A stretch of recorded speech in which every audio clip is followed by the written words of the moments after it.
Going to the zoo with your family offers a unique chance to experience rare and beautiful animals up close. Still, for enjoyable as these establishments may be, not all of them are run the way they should be. One Pennsylvania zoo was a terrible example of that. This roadside zoo was supposed to be a source of fun and entertainment for people all over the region. But the truth was much, much darker. In reality, it was more like an animal prison. It was especially rough for 4 bears named Marcia, Fifi, Bruno, and Pocahontas. They were forced to spend their entire lives in a Pennsylvania roadside zoo. And now, their story is finally being told. As a major attraction of the dingy roadside zoo, the 4 bears were most prominently displayed in these rusty cages. Besides the uncomfortable living space itself, there was no shade, shelter, or water for swimming or cooling off. A closer look at their living spaces showed they only had a rickety doghouse to protect them at night. Not to mention, they were all kept from hibernating, according to their natural cycle, so they could continue to entertain zoo guests. When the bears weren't in their respective cages, they were being forced to participate in cruel circus acts. The trainers would place a mask around their face and a rope around their necks, and then they would bring them out and force them to perform a routine. By the time the bears were eventually discovered by animal rights organization PETA, they had developed serious health problems. They'd spent their days pacing in their cages and shaking, which were signs of severe distress. Thankfully, the volunteers from PETA had handled many similar cases in the past and knew exactly what to do.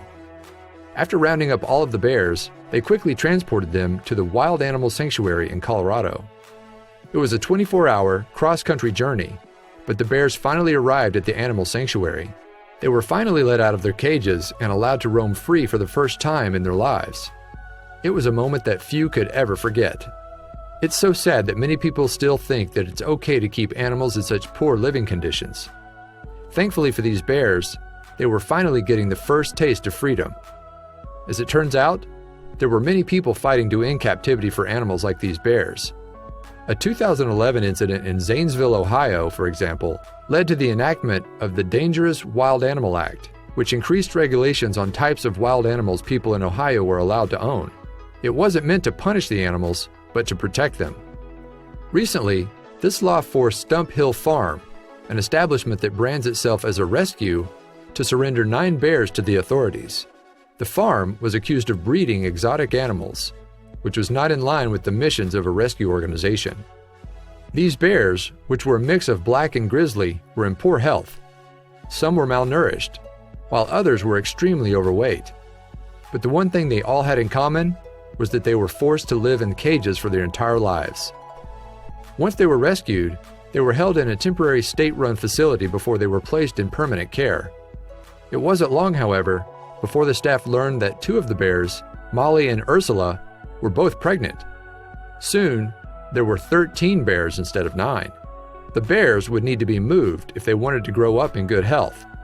So PETA stepped in and brought the bears, all 13 of them, to the same wild animal sanctuary in Colorado, where the bears from Pennsylvania had gone. It took a while for the bears to warm up to their new living space, but the staff was more than ready to manage their anxiety. At first, they were given an optional cage safe space, in case their nerves got the best of them. With the proper care, however, the bears finally began to explore their new surroundings, covering the sanctuary's expansive grounds. It was like nothing they'd ever experienced in their lives before. It should come as no surprise that they adjusted so quickly, especially since bears are incredibly adaptive animals. The staff was in no rush to get them acquainted with the outdoors, but they were determined to give them all the time they needed. Luckily, Molly and Ursula, the 2 new mother bears, didn't have to turn over their cubs, which was what would have happened if they still lived in captivity. In Colorado, they were allowed to stay together as a family.